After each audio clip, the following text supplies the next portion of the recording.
Hello everyone. आज के इस सेशन में हम लोग देखेंगे प्रैक्टिस प्रॉब्लम 12th 2025 के लिए, जो बीएसईबी और सीबीएसई दोनों के लिए उपयोगी होगा।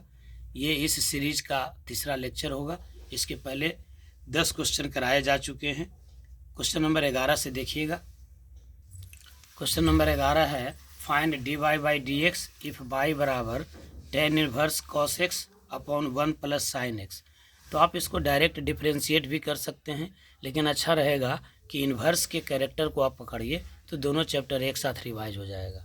तो यहाँ पहले ट्रिग्नोमेट्री देखते हैं, फिर इन्वर्स देखते हैं। यहाँ पर आपको cos x को रिप्लेस करना चाहिए cos square x by 2 minus sine square x by 2 में। ये cos x का फॉर्मूला है। इसी प्रकार से 1 प्लस साइन एक्स को आप क्या लिख सकते हैं, तो 1 को आप लिख सकते हैं cos square x by 2 plus sine square x by 2। Cos square theta जो साइन स्क्वायर थीटा बराबर 1 प्लस साइन एक्स को लिख दीजिए सब मल्टीपल एंगल में 2 sine x by 2 into cos x by 2। अब आप सवाल देखिए क्या कह रहा है बाई बराबर है tan inverse cos x divided by 1 plus sine x. अब इसको हम तोड़ देते हैं। ये हो जाएगा आपको बाई बराबर tan इनवर्स cos x का मतलब हो जाएगा cos square x by 2 minus sine square x by 2। और नीचे देखिए 1 प्लस साइन एक्स को एक लाइन ये पूरा पहले लिखिएगा आप एग्जाम में। हम सब जगह कम है तो हम यहीं पर तोड़ देते हैं। ये हो गया ए स्क्वायर जोड़ बी स्क्वायर प्लस 2ab, यानी ए प्लस बी का होल स्क्वायर। तो cos x by 2 plus sine x by 2 का होल स्क्वायर, यानी बाई बराबर होगा tan इनवर्स, ऊपर हो गया ए स्क्वायर माइनस बी स्क्वायर। तो यहीं पर हम तोड़ देते हैं, लंबा जगह जाएगा। ए स्क्वायर माइनस बी स्क्वायर मतलब ए प्लस बी इंटू ए माइनस बी। तो ए प्लस बी में आपको नीचे वाला टर्म मिल जाएगा, तो नीचे वाला एक फैक्टर कट जाएगा, तो ऊपर में बच जाएगा cos x by 2 minus sine x by 2। Plus वाला एगो कट गया और नीचे क्या बच गया, यहाँ 2 गो पावर था तो एगो तो कट गया था, एगो बच गया cos x by 2 plus sine x by 2। अब क्या कीजिएगा भाई, ऊपर नीचे cos एक्स बाई 2 से डिवाइड कर दीजिए। तो cos से डिवाइड कीजिएगा तो क्या मिल जाएगा बाई बराबर tan इनवर्स, ये हो जाएगा 1 minus tan x by 2 divided by 1 plus tan x by 2। देखिए खाली फॉर्मूले यूज होगा। अब फिर यहाँ एक फार्मूला यूज हो जाएगा, तो बाई बराबर tan इनवर्स, ये हो जाएगा tan pi by 4 minus x by 2। एक सवाल में कई सवाल छुपा हुआ है, कई फार्मूला छुपा हुआ है, ध्यान देने की आवश्यकता है। अब ये हो जाएगा आपका, अब यहाँ पर फार्मूला क्या हो जाएगा, tan इनवर्स tan थीटा बराबर ओनली थीटा। अब आप डिफ्रेंशिएट कीजिए, यहाँ से डिफ्रेंशिएट कीजिए तो d y by d x बराबर होगा पाई बाई 4 का 0, माइनस 1 बाई 2 कॉन्स्टेंट है बाहर निकलेगा, एक्स का डेरिवेटिव 1 यानी माइनस 1 बाई 2। ये आपका आंसर हो गया। तो इस टाइप के सवाल सीबीएसई में भी पूछे जाते हैं, बिहार बोर्ड में भी पूछे जाते हैं। क्वेश्चन नंबर 12 में देखते हैं क्या है। क्वेश्चन नंबर 12 देखिए, कह रहा है find the slope of tangent to the curve y बराबर x cube minus x plus 1 at the point whose x coordinate is 2। आपको एक कर्व दिया हुआ है और कह रहा है कि इस कर्व पर टेंजेंट जो है उसका स्लोप क्या होगा। तो कर्व पर टेंजेंट का स्लोप निकालने के लिए क्या करते हैं, d y by d x निकालते हैं और फिर d y by d x में पॉइंट को सेटिस्फाई करा देते हैं, पॉइंट को रख देते हैं। तो देखिए सॉल्यूशन इसका, कर्व आपका क्या दिया हुआ है, बाई बराबर है x cube minus x plus 1। तो आप निकाल दीजिए पहले d y by d x. तो d y by d x क्या हो जाएगा, एक्स क्यूब का 3x स्क्वायर और एक्स का 1 और 1 का 0, यानी d y by d x बराबर क्या हो गया 3x स्क्वायर माइनस 1। अब आपको निकालना है स्लोप ऑफ टेंजेंट। तो स्लोप ऑफ टेंजेंट बराबर होगा d y by d x at a point. और सवाल में देखिए क्या कह रहा है कि पॉइंट के रूप में क्या कह रहा है कि हुज एक्स कोऑर्डिनेट इज 2, यानी एक्स का मान 2 दिया हुआ है। तो हम लिखेंगे स्लोप ऑफ टेंजेंट बराबर d y by d x at x बराबर 2, यानी d y by d x में जहाँ जहाँ एक्स है वहाँ वहाँ रख दीजिए 2।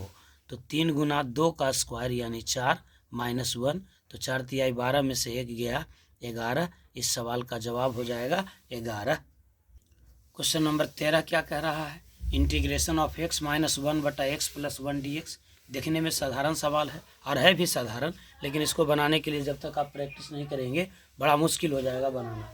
तो कैसे बनाएंगे, integration of x minus 1/x+1 dx। इसमें क्या करना पड़ता है, इसमें न्यूमरेटर को डिनोमिनेटर के रूप में लिखना है। ये आपको लिखना नहीं है, हम समझा रहे हैं। न्यूमरेटर को डिनोमिनेटर के रूप में लिखना है। तो कैसे लिखेंगे, x+1 डिनोमिनेटर में है और न्यूमरेटर में है x-1, तो ऊपर में x+1 हम कर देते हैं अपने मन से। तो चलिए x+1 कर दिए, लेकिन था तो -1, तो -1 कैसे होगा, जब हम -2 कर देंगे तो x+1 -2 हो गया, डिवाइडेड बाई x+1। ये होता है प्रेजेंस ऑफ माइंड। एग्जाम में आपको ध्यान में आएगा तो बनेगा सवाल, नहीं तो फिर बड़े मुश्किल हो जाएगा बनाना। x+1 - 2 -1 को लिख दिए, -1 को लिख सकते हैं 1 - 2। अब डिनोमिनेटर के रूप में न्यूमरेटर आपका हो गया।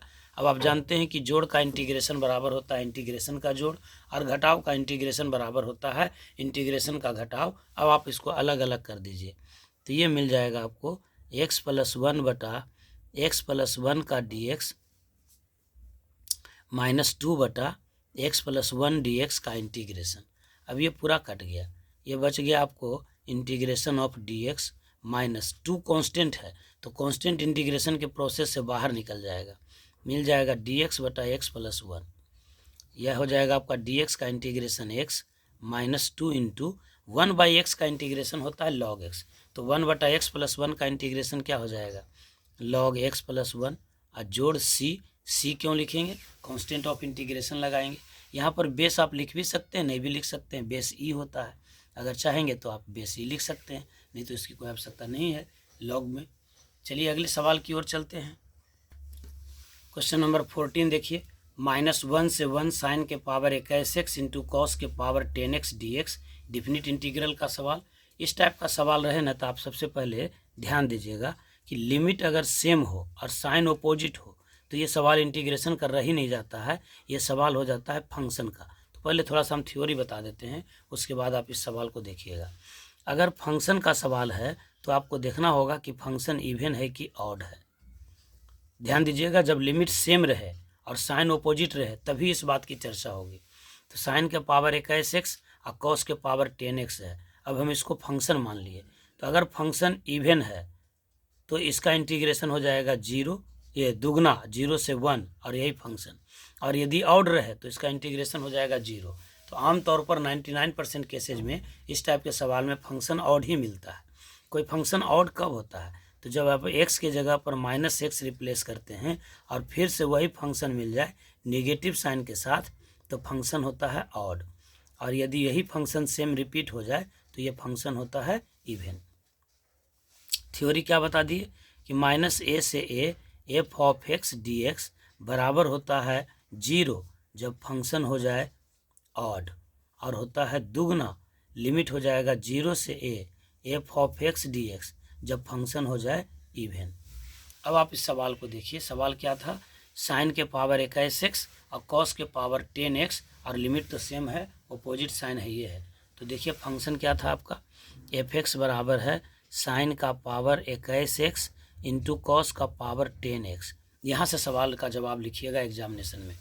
यहाँ पर हम x को रिप्लेस कर देते हैं -x से, तो f(-x) बराबर क्या होगा, साइन ऑफ -x का power 21 into cos of -x का पावर 10। यहाँ आप एग्जामिनर को दिखा दीजिएगा कि साइन -θ बराबर होता है -sin θ और कॉस -θ बराबर होता है +cos θ। यानी f(-x) बराबर क्या होगा, साइन -θ यानी -sin θ, तो -sin x का पावर 21 और कॉस -θ बराबर cos θ, इसका पावर 10।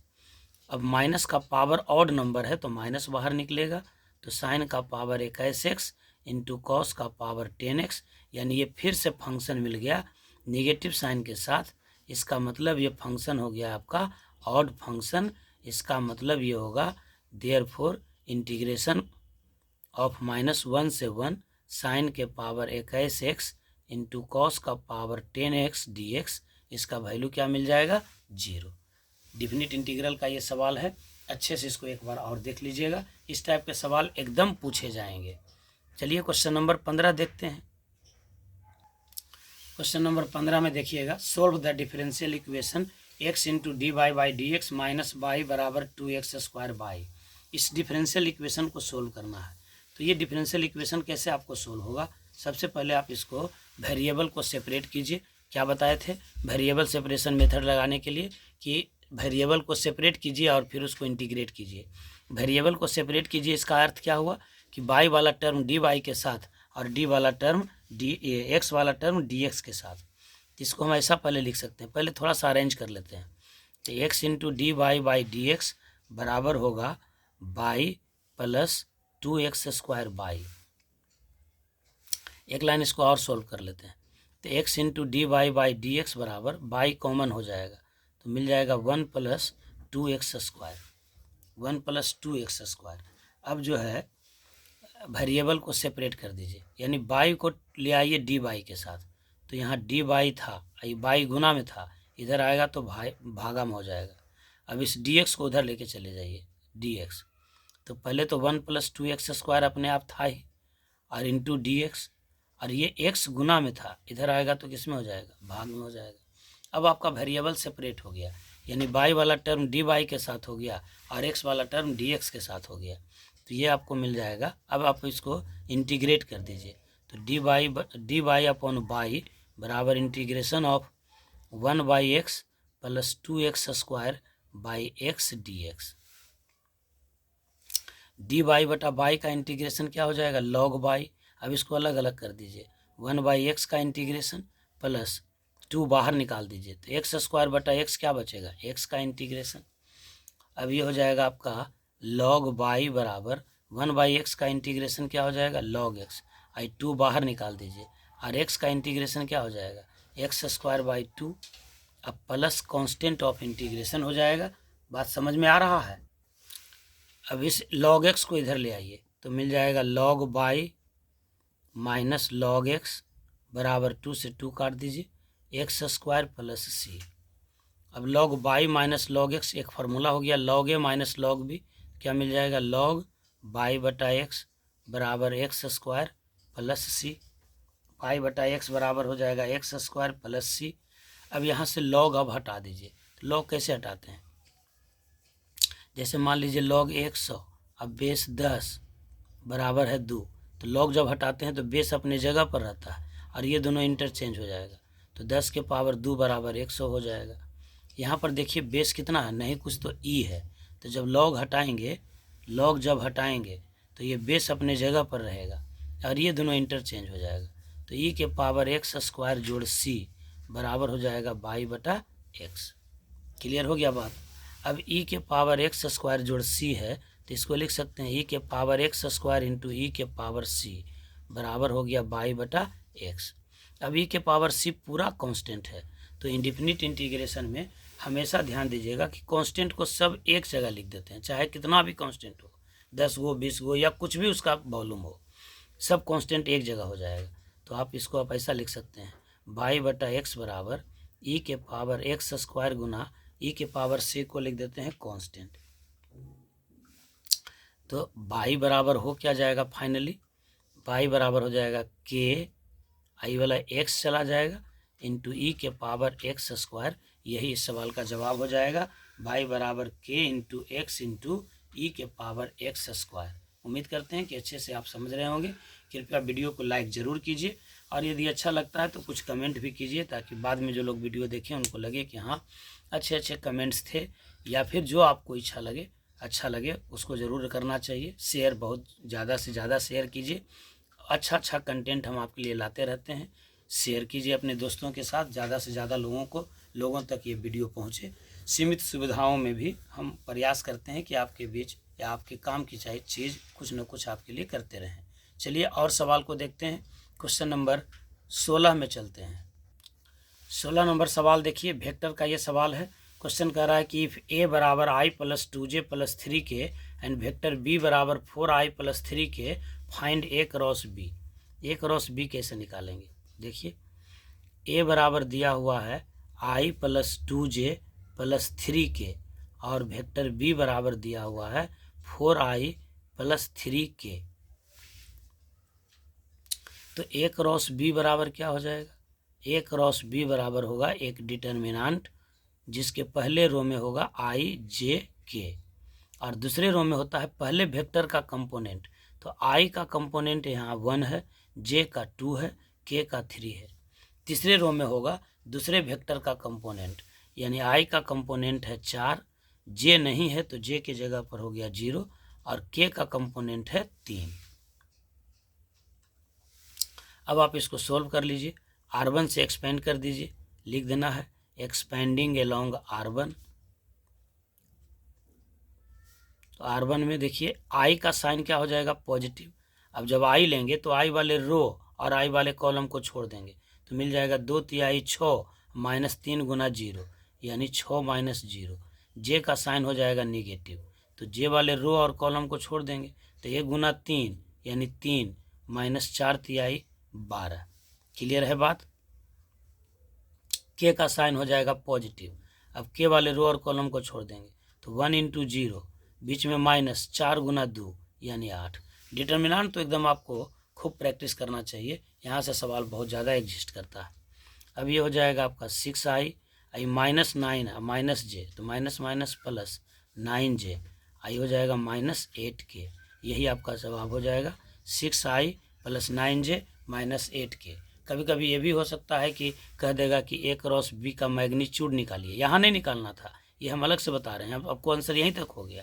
अगर a क्रॉस b का मैग्नीट्यूड निकालना रहता तो क्या करते? 6 का स्क्वायर जोड़ 9 का स्क्वायर माइनस 8 का स्क्वायर यानी प्लस 64, 64 और 36 100, 181 का रूट हो जाएगा। तो ये आपका सवाल हो गया क्वेश्चन नंबर 16। आइए क्वेश्चन नंबर 17 देखते हैं। क्वेश्चन नंबर 17 देखिए, कहता है find the angle between the planes x plus 2y plus 3z बराबर 6 and 3x minus 3y plus z बराबर 1। इस टाइप के सवाल तो श्योर पूछे जाएंगे। जब दो प्लेन के बीच का एंगल निकालना हो तो दोनों प्लेन जिस वेक्टर के परपेंडिकुलर है उसके बीच का एंगल निकाल देते हैं। तो ये जो प्लेन का इक्वेशन है ax plus by plus cz बराबर d, इसमें जो प्लेन के नॉर्मल वेक्टर है उसका डायरेक्शन कोसाइन या डायरेक्शन रेशियो हो जाता है a, b और c। यानी पहला जो प्लेन है इससे आप एक वेक्टर बना लेंगे, पहला प्लेन से एक वेक्टर बना लीजिए a क्या हो जाएगा? तो जो x y z के साथ कंपोनेंट है उसी के साथ वेक्टर बन जाएगा। तो 1 इंटू आई प्लस 2 इंटू जे प्लस 3 इंटू के। इसी प्रकार से दूसरा प्लेन जो इस वेक्टर के परपेंडिकुलर है वो वेक्टर क्या हो जाएगा? तो ये हो जाएगा 3i माइनस 3j अब प्लस के। अब दो प्लेन के बीच का एंगल का मतलब होगा इसी दो वेक्टर के बीच का एंगल। अब दो वेक्टर के बीच का एंगल निकालने के लिए पहले क्या निकालते हैं? a dot b. तो a डॉट बी क्या होता है? कॉरस्पॉन्डिंग कंपोनेंट के प्रोडक्ट का जोड़, यानी 1 into 3 plus 2 into minus 3 plus 3 into 1। तो 3 गुना 3 ये क्या हो जाएगा? 3 3 6 माइनस 6 क्या हो गया? 0। अब आप यहीं से लिख सकते हैं, ऑब्जेक्टिव सवाल रहता तो यहीं से कह देते कि a डॉट बी बराबर 0 है, इसका मतलब a is perpendicular to b। इसका मतलब angle between a and b is 90 degree. Angle between plane बराबर हो गया 90 डिग्री। तो यहाँ से आप इस मेथड को एडॉप्ट कर सकते हैं या फिर डायरेक्ट एक मेथड ऐसा लगा सकते हैं कि दोनों प्लेन के बीच का एंगल होगा अगर थीटा, तो थीटा निकालने के लिए फॉर्मूला होगा कॉस थीटा बराबर a dot b divided by a का मैग्नीट्यूड इंटू b का मैग्नीट्यूड। अब ये सब पूरा लिख के वहाँ बनाना है। हम यहाँ पर बड़ा आसान से कर दे रहे हैं कि a डॉट बी अगर 0 है तो नीचे में कुछ भी रहेगा तो ये क्या मिल जाएगा? 0, यानी कॉस थीटा बराबर हो जाएगा 0। तो कॉस में किसका वैल्यू होता है 0? 90 का, कॉस 90 का, यानी थीटा बराबर क्या हो जाएगा? π/2। तो दो प्लेन के बीच का ये एंगल हो गया आपको 90 डिग्री। तो आज के इस लेक्चर को यहीं तक समाप्त करते हैं। वीडियो को अंत तक देखने के लिए आप सभी का बहुत बहुत धन्यवाद। जुड़े रहिए इस चैनल से। इसके बाद अभी और बताएंगे, लगभग 100 सवाल हम पहुंचा देंगे शॉर्ट क्वेश्चन में। सवाल या तो डायरेक्ट आ जाएगा, नहीं तो इस पर आधारित रहेगा ही रहेगा। 100 सवाल का मतलब एक एक चैप्टर से करीब करीब 4-4, 5-5 सवाल हो जाएगा मिसलेनियस के रूप में। जब भी आप वीडियो देखेंगे तो 4-5-6 चैप्टर का रिवीजन एक साथ हो जाएगा, तो रिवीजन के लिए बहुत ही बेहतरीन होगा। और छोटा छोटा वीडियो है, ज़्यादा समय बर्बाद नहीं होता है। आप देखेंगे कि ये 20 मिनट की वीडियो में आपको 15 या 12-13 सवाल आज के क्लास में हो गया है। तो हम यही कहेंगे कि ज़्यादा से ज़्यादा इसको शेयर कीजिए और लाइक कमेंट भी करते रहिए। बहुत बहुत धन्यवाद। मिलते हैं अगले वीडियो में।